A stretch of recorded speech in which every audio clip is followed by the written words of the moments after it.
एकदम झटपट अशी आपली तेहरी तयार आहे। तर पहा किती सुरेख झाली आहे। अगदी मिक्स पुलाव किंवा व्हेज बिर्याणी टाईप होते। थोडीशी टेस्टमध्ये मात्र वेगळी असते, मिक्स पुलाव किंवा व्हेज बिर्याणी सारखी नाही लागत। नक्की ट्राय करा। रेसिपी आवडली असेल तर लाईक करा, शेअर करा आणि सबस्क्राईब करा। तर पहा किती सुरेख झाली आहे। नमस्कार मंडळी, मी कोमल तुमच्या सगळ्यांचं आपल्या कोमल नागणे पाटील या रेसिपी चॅनलमध्ये खूप सारं स्वागत करते। तर आज आपण तेहरी हा प्रकार घेऊन आलो आहोत। तेहरीची रेसिपी पाहणार आहोत आपण। तेहरी हा भाताचा प्रकार आहे, अगदी साधा सोपा। एक वेळेस मसाले भात केल्यासारखं सुद्धा किंवा बिर्याणी केल्यासारखं सुद्धा वाटू शकेल तुम्हाला, किंवा पुलाव। तर तेहरी ही स्पेशल व्हेजच बनवली जाते, नॉन व्हेज तेहरी नव्हती पहिल्यापासून। आता लोक त्याच्यात मांस चिकन वगैरे ऍड करतात, पण ऍक्च्युअली तेहरी ही व्हेजिटेरियन होती आणि जास्त करून बटाटा आणि फ्लावरचा वापर करून तेहरी बनवली जायची, खूप सुंदर लागायची आणि तर यूपी मध्ये सगळ्यात जास्त केली जाते। तर नक्की ट्राय करा। तर तेहरीसाठी ज्या सिजनेबल भाज्या असतात त्या वापरल्या जातात, अगदी गाजर, फ्लावर, वटाणा, बटाटा सगळं। तर एक प्रकारे आपण बिर्याणी पण पाहतोय आणि मसाले भात किंवा पुलाव पण पाहतोय असं तुम्हाला वाटू शकेल। तर चला रेसिपीला सुरुवात करूया। तेहरी बनवण्यासाठी आपल्याला तांदूळ लागणार आहे। इथं बासमती तांदूळ आहे, जो आपण बिर्याणीसाठी घेतो तेच घ्यायचा। फक्त बिर्याणीसाठी आपण शिजवून तांदूळ घेतो, इथं शिजवून नाही घ्यायचा। तर आता मी व्यवस्थित व्हावं, लांबसडक व्हावं म्हणून मी भिजवून घेतलाय। तुम्ही न भिजवता डायरेक्ट वापरला तरी चालेल। तर आता हा एक वाटी माझ्याकडे बासमती तांदूळ आहे, 3 ते 4 माणसाला आरामशीर पुरतो। चला तर बाकीचे भाज्या काय काय लागणार आहे ते पाहूया। भाज्या कोणत्या कोणत्या लागणार आहे तर माझ्याकडे इथे एक कांदा आहे, त्याच्यानंतर इथं फ्लावर आहे, त्याच्यानंतर इथं टमॅटो आहे, त्याच्यानंतर इथं माझ्याकडे बटाटा आहे कापून घेतलेला, त्याच्यानंतर माझ्याकडे इथं गाजर आहे, वटाणा आहे, एक हिरवी मिरची आहे, अद्रक लसूणची पेस्ट घेतली आहे, ते मी मसाल्यामध्ये तुम्हाला दाखवेल। आणि इथं मी 2 चमचे दही घेतलंय। तर जसं बिर्याणीला जसं साहित्य लागतं सेम याला सुद्धा त्याच भाज्या लागतात। इवन फक्त फ्लावर आणि बटाट्यामध्ये सुद्धा तुम्ही हे करू शकता। तर चला मसाले कोणते कोणते लागणार आहे पाहूया। तेहरी बनवण्यासाठी आपल्याला मसाला काय काय लागणार आहे तर इथं मी 1 चम्मच लाल तिखट घेतलंय, त्याच्यानंतर हळद घेतली आहे, त्याच्यानंतर मसाले घेतलेत। तर खडे मसाले तुम्ही कोणते कोणते टाकू शकता। तर इथं मी दालचिनी, तमालपत्र आहे माझ्याकडे ते, त्याच्यानंतर जिरं आणि वेलची घेतली आहे। तुम्ही ह्याच्यात मिरी टाकू शकता, ह्याच्या व्यतिरिक्त लवंग टाकू शकता, जसं आपण बिर्याणीला टाकतो तसंच सेम। अद्रक लसूणची पेस्ट घेतली मी इथं मी धनेपूड घेतली आहे। तर एवढे सगळे मसाले लागणार आहे। आणि याच्या व्यतिरिक्त आपल्याला बिर्याणी किंवा गरम मसाला लागणार आहे। तर तुम्ही दोन्हीपैकी एक वापरू शकता, बिर्याणी किंवा गरम मसाला। चला तर तेहरी बनवायला सुरुवात करूया। मग आता तेहरी बनवण्यासाठी मी इथं तेल घेतले, तेल व्यवस्थित गरम होऊ द्यायचं। आता स्टार्टिंगला तुम्ही मसाले याच्यात ऍड करू शकता, पण काय होतं ना की तुम्ही तिहेरी बिर्याणी करता किंवा निलंगा राईस वगैरे, त्याच्यात नाही का जे मसाले वरतून टाकले जातात ना त्याचा फ्लेवर जास्त येतो। त्याच्यामुळे तुम्हाला हवं तर तुम्ही टाकू शकता, पण मी फक्त आता जिरे ऍड करते, ह्याच्या व्यतिरिक्त काहीच ऍड नाही करत आहे। परत सुद्धा मी जिरे ऍड करणार आहे जेव्हा आपण भात उकळायला टाकणार आहोत तेव्हा। त्याच्यानंतर आता मी कांदा ऍड करते, कांदा सुद्धा पूर्ण लाल होऊ द्यायचा। जसं बिर्याणीला आपण करतो ना, बिर्याणीला आपण पिंक करतो आणि तिहेरीमध्ये मात्र तुम्हाला पूर्ण लालसर तळून घ्यायच्या अलीकडची स्टेज, त्या स्टेजला कांदा करायचा आहे।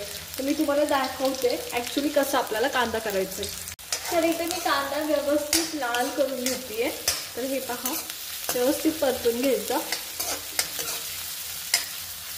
तर पाहिलं का तुम्ही, तर कांदा व्यवस्थित लाल बुंद झालाय। आपण बिर्याणीला जेव्हा पहिल्यांदा कांदा तळून भाजून घेतो तो गुलाबी करतो, पूर्ण असं लाल नाही करत। त्याच्यानंतर मी इथे एक हिरवी मिरची टाकते। आता गॅस बंद केला तरी चालेल।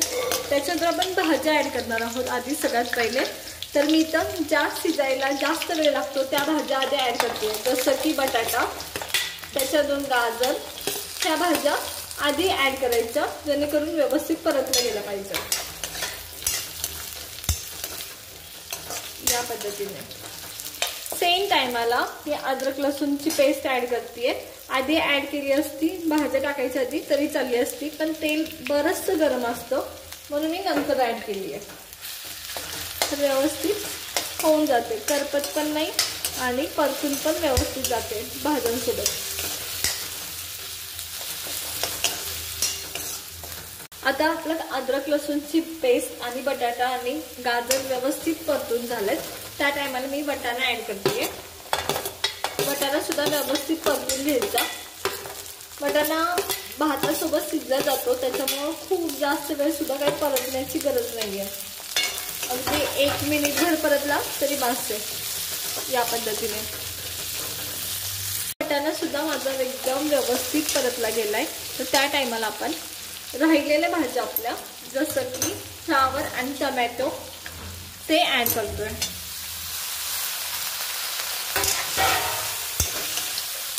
आता मसाला ऍड करणार आहोत, कारण टोमॅटोला पण पाणी सुटतं. तरी पटपट मसाला ऍड करून घेऊया. सर्वात पहिले मसाल्यांमध्ये मी हळद ऍड करते, त्याच्यानंतर लाल मिरची पावडर ऍड करते, त्याच्यानंतर धने पावडर ऍड करते. 1 चमचा मी बिर्याणी मसाला ऍड करते. बिर्याणी मसाला ऍड करताना हे लक्षात ठेवा की वरून आपण खडे मसाले सुद्धा ऍड करतोय, त्याचा ओरिजिनल स्मेल सुद्धा खूप छान असतो. आता गॅस बंद करायचा, तेल खूप जास्त गरम असेल तर, आणि मसाले नुसते भाज्यांना कोट करून घ्यायचं. एकदा भाज्यांना मसाले व्यवस्थित कोट झाले की याच्यात आपण 2 चमचे मी दही ऍड करते. या पद्धतीने आता दही व्यवस्थित मिक्स करून घ्यायचं. या पद्धतीने व्यवस्थित परतून घ्यायचं, एकदम व्यवस्थित. आता दही बारीक गॅसवर परतून घ्यायच्या भाज्या जेव्हा तुम्ही दही भाज्यांमध्ये ऍड करता तेव्हा. आणि हे पहा एकदम व्यवस्थित झाले. अगदी बिर्याणीला स्मेल येतो ना, तसं या टायमाला स्मेल यायला सुरुवात झालेली असते, कारण त्याच्यात आपण बिर्याणी मसाला टाकलाय. जर गरम मसाला टाकला तर तो जरा थोडासा डिफरंट स्मेल असतो. तर आता सगळ्या भाज्या टाकून झाल्यात. आता पाणी ऍड करणार आहोत. ते व्यवस्थित परतल्या गेल्यात तर पाणी ऍड करतोय आपण. तर तुमचे 1 वाटी जर तांदूळ असेल तर तुम्हाला 2 वाटी पाणी ऍड करायचंय, कारण तांदूळ आपण ऑलरेडी सोक करून घेतलं होतं, त्याच्यामुळे अर्धा वाटी मी कमी पाणी ऍड केलंय. पण जो मी सोक केलं नसेल तर 2.5 वाटी तुम्हाला पाणी ऍड करायला लागेल. आता पाणी किती असावं हे खरं तर तुम्ही कोणतं तांदूळ वापरतायत, कोणत्या ब्रँडचं आहे, कसं आहे, नवीन आहे की जुनं आहे, त्याच्यावर अवलंबून असतं. आता ह्या पाण्याला उकळी यायच्या आधी आपण ह्याच्यात मी मसाले टाकते, राहिलेले आपले बाकीचे दालचिनी, तमालपत्र, वेलची वगैरे. तर हे पहा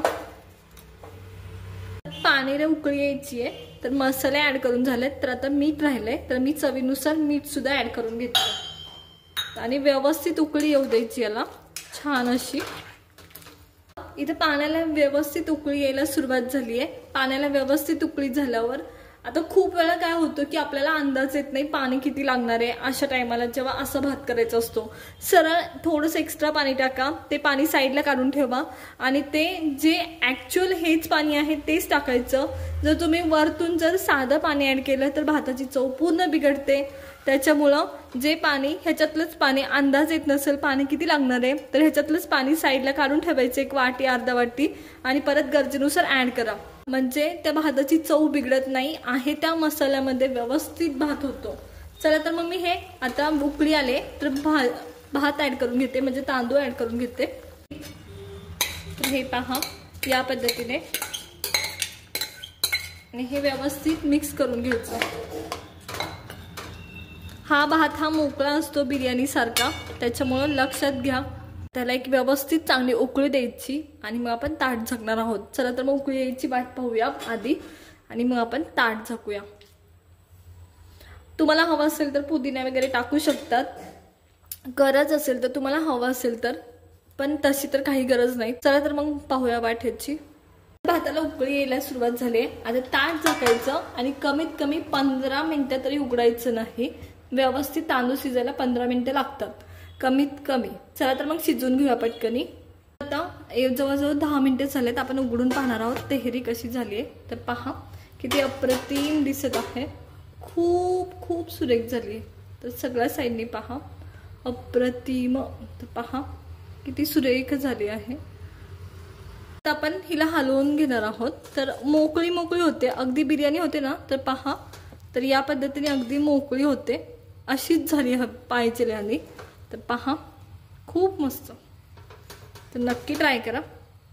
आणि जशी थंड होते तशी खूप मोकळी होते, त्याच्यामुळं बिलकुल पाणी कमी टाकून भात अर्धा कच्चा ठेवायचं, भानगडीत पडायचं नाही. कारण जसं जसं टाइम जातो तसं तसं ह्या गोष्टी खूप मोकळ्या होत असतात. त्याच्यामुळं वेट करायचं थोडं वाढताना, जर तुम्हाला खूप आतीच मोकळी पाहिजे असेल तर. चला आपण हे काढून घेणार आहोत साईडला. आता मी तर तेहरी काढून घेते. तर पहा अगदी मोकळी मोकळी झाली आहे, काही खराब वगैरे म्हणजे चिकट खूप असं खूप अति गाळ वगैरे अशी काही नाही झालेली. खूप सुंदर दिसते आणि सगळ्या भाज्या वगैरे शिजल्यात की भात मोकळा करायच्या नादात भाज्या कच्च्या राहिल्यात असा काही प्रकार झाला नाहीये. तर पहा किती अप्रतिम झाली आहे. तर नक्की ट्राय करा. चला तर मी सगळी अशीच काढून घेते, हा राईस असाच काढून घेते. एकदम झटपट अशी आपली तेहरी तयार आहे. तर पहा किती सुरेख झाली आहे. अगदी मिक्स पुलाव किंवा व्हेज बिर्याणी टाईप होते. थोडीशी टेस्टमध्ये मात्र वेगळी असते. मिक्स पुलाव किंवा व्हेज बिर्याणीसारखी नाही लागत. नक्की ट्राय करा. रेसिपी आवडली असेल तर लाईक करा, शेअर करा आणि सबस्क्राईब करा. तर पहा किती सुरेख झाली आहे. तर नक्की नक्की ट्राय करा. पटकन होऊन जाते. अगदी तुम्ही कुकरमध्ये सुद्धा करू शकता. तुम्हाला आजची आपली तेहरीची रेसिपी कशी वाटली हे मला कमेंट करून नक्कीच सांगा बरं. तेहरी हा अगदी सोपा प्रकार आहे, नक्की ट्राय करा बरं. याच्या व्यतिरिक्त तुम्हाला कोणता दुसऱ्या राज्यातला पण आपल्यासारखा पदार्थ खायला आवडेल हे सुद्धा आम्हाला पाहायला, खायला आणि रेसिपी माहित करून घ्यायला आवडेल हे सुद्धा आम्हाला कमेंट करून नक्की सांगा. भेटूया नवीन रेसिपी सोबत. तोपर्यंत धन्यवाद.